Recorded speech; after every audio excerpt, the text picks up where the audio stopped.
Yeah. It's a great program, a nice presentation. Thank you. I was wondering if you could talk a little about the conduct of the community needs assessment, how that process worked.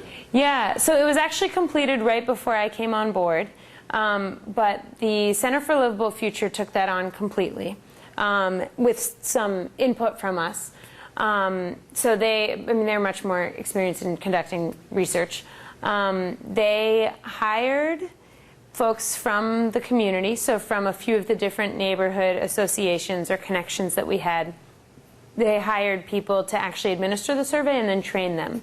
And I think that was really helpful. I know a number of the people now that they hired in order to do that.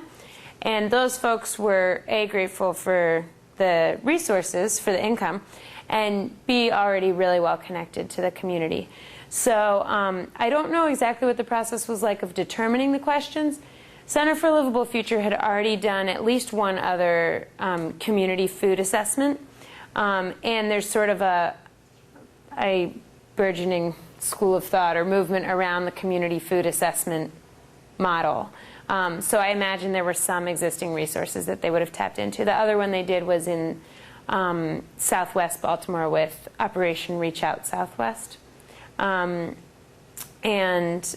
they've also applied a similar food assessment model to the corner stores and to evaluate the options rather than just the customers in a neighborhood. So they have a lot of really cool resources on that, but that's about as much as I know about the process.